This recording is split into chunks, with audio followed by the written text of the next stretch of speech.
Radhe Radhe.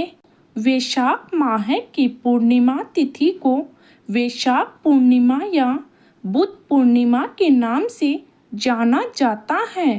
Hindu calendar के अनुसार प्रत्येक माह पूर्णिमा तिथि आती है और इस दिन भगवान विष्णु की पूजा पाठ का विशेष महत्व होता है।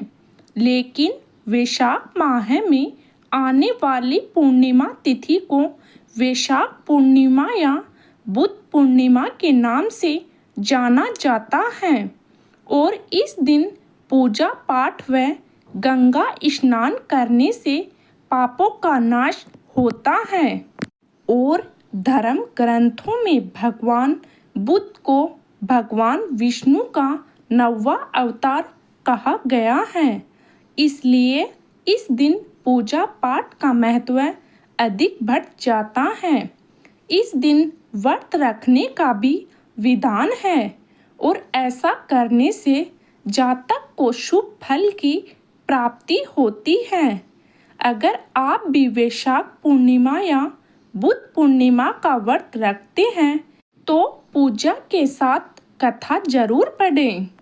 पौराणिक कथा के अनुसार एक नगर में धनेश्वर नाम का धनी व्यापारी रहता था और उसके कोई संतान नहीं थी।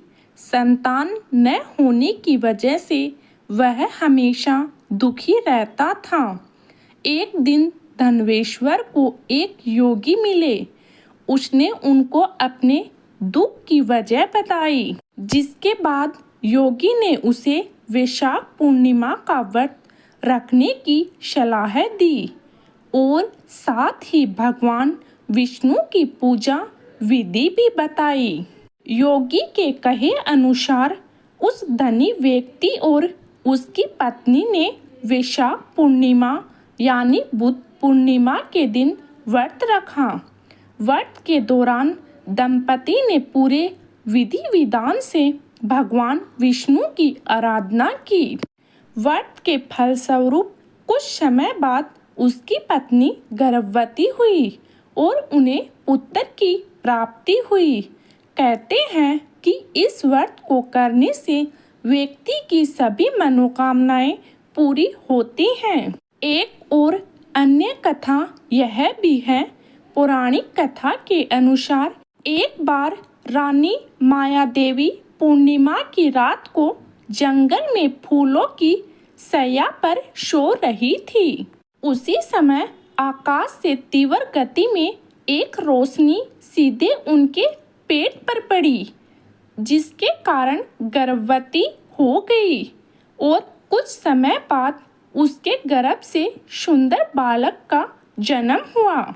यह बालक कोई और नहीं बल्कि भगवान विष्णु के अवतार भगवान बुद्ध थे। उनके जन्म के समय देवताओं ने धरती पर पुष्पों की वर्षा की और राजकुमार का नाम सिद्धार्थ रखा गया, जिन्होंने संसार का मोह त्याग कर कठोर तपस्या की और भगवान बुद्ध के नाम से जाने गए। बोलो भगवान विष्णु भगवान की जय।